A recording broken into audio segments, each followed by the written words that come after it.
Hello YouTube, welcome back to Jerry's NBA Talk TV. I'm NBA Jerry, and thank you for watching. This is another edition of Jerry's NBA News of the Day.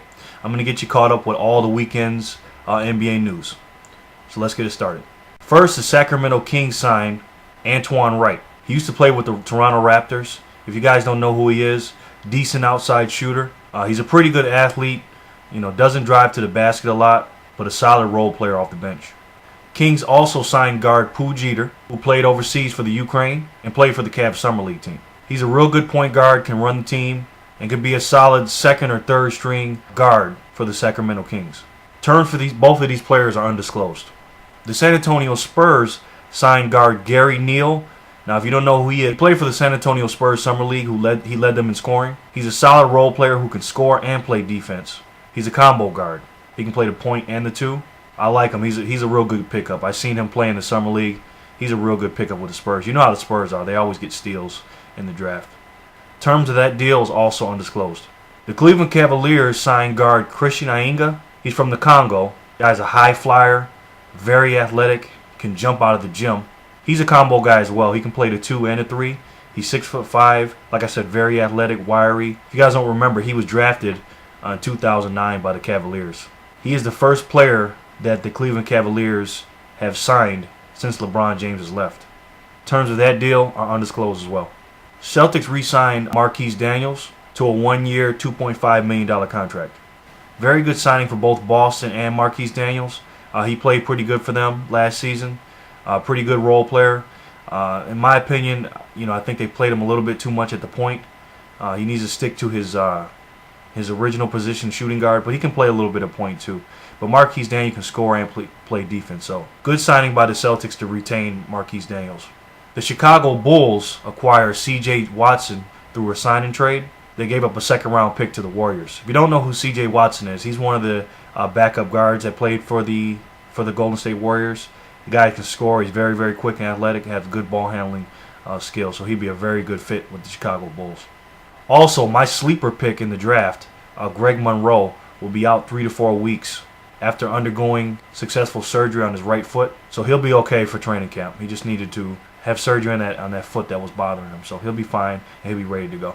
Matt Barnes has finally decided where he wants to go.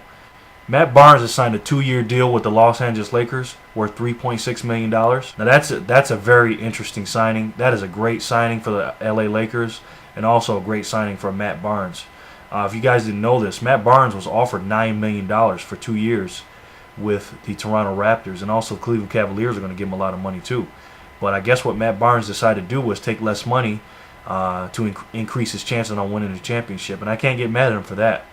If you guys don't remember, he had a little incident, Matt Barnes did, last season with Kobe Bryant, and where he pump faked the ball and act like he was going to hit Kobe in the face with the ball. And Kobe has a lot of respect for guys like Matt Barnes and also, Ron Artest. If you guys don't remember, Ron Artest and Kobe Bryant the year before last, almost got into a fight in the playoffs when the Lakers played Houston.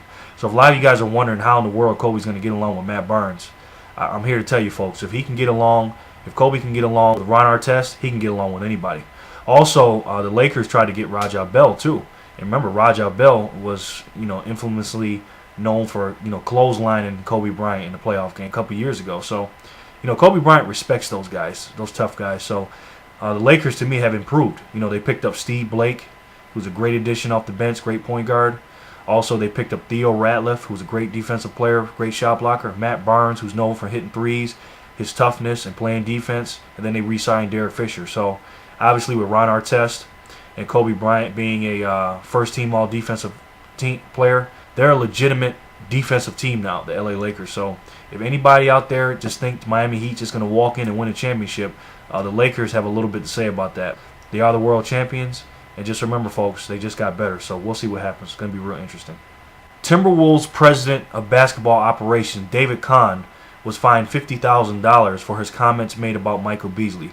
He was interviewed by ESPN, one of the ESPN radio shows, and he was talking about Michael Beasley's marijuana use, and the league fined him $50,000, and also the league fined the the whole Timberwolves organization $50,000 for inappropriate comments. So David Kahn has apologized for those things, and he said, basically what he said was, when he was getting interviewed, that Michael Beasley used to smoke marijuana and he was a little bit immature, but now that he stopped doing that, that's why we made the trade for him. I think it was a good trade for both teams, Miami and Minnesota. It was good for Miami because they got Michael Beasley off the books, and in my opinion, Michael Beasley couldn't be the best player he could be on Miami. He just needed a change of scenery. With Dwayne Wade being a superstar and being down there in Miami, it's a little bit too much distraction for a young kid. He's only 21 years old. Also in Minnesota, he can concentrate more on basketball. I'm not saying Minnesota's a boring town, but I guarantee there's a lot more to do in Miami than there is in Minnesota. Remember, he's only 21 years old and has only been in the league for 2 years. So before you guys, are quick to say he's a bust or anything like that, he's 21 years old. He's got plenty of time, and in my opinion, Michael Beasley would be a star in this league. Kobe Bryant underwent successful arthroscopic surgery on his right knee that was bothering him all season long, and he'll be 100% ready to go for training camp. He did this perfect timing. He rested up a little bit, and then he had the surgery, and then he'll be ready to go once training camp starts. Look out for Kobe Bryant. He'll be 100% healthy. His finger's getting better, that knee's getting better, and then the ankle's getting better. So watch out for Kobe and the Lakers. As we know, Chris Paul will meet with New Orleans Hornets today. He's going to meet with the coach and the GM and also some of the management there, and to discuss his future. A lot of people are saying that he wants to be traded. His top team is Orlando, and also he's thinking about maybe Dallas and Portland. So we'll see about that.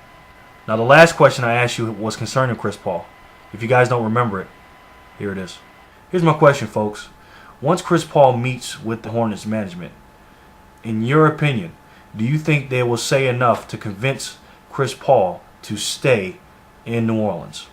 Now, the answer that you guys voted on most was, you guys said the Hornets will not be able to convince Chris Paul into staying. And the best answer goes to the Sandwich 007.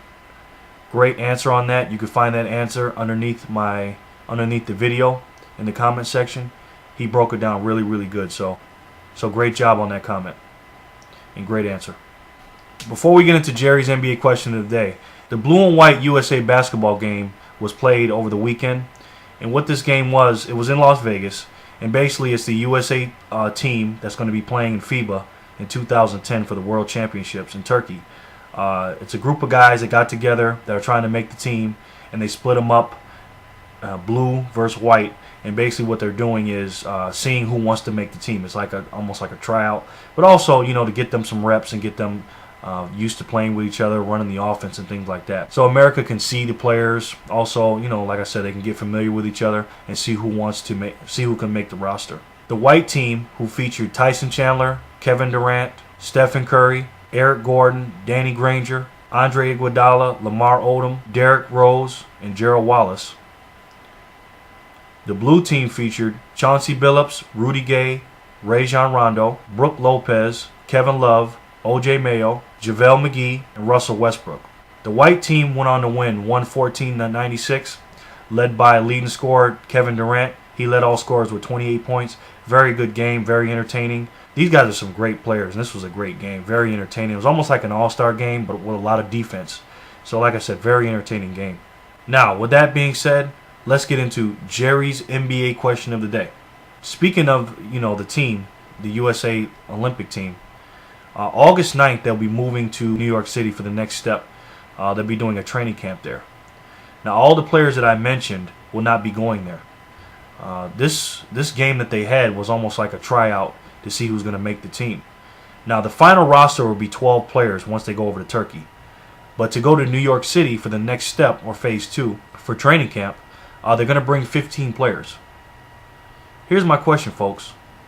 In your opinion, based off what you've seen in the blue and white game and your knowledge of the NBA, out of the players that I listed on the blue team and the white team, who are the 15 players that are going to make the first cut to go to New York City on August 9th? That is my question, folks. Let me know what you think. Okay? Thanks. Thanks for watching. You guys know I appreciate it. And remember, folks, treat people how you want to be treated, and everything will be okay. I'll talk to you guys soon. Peace.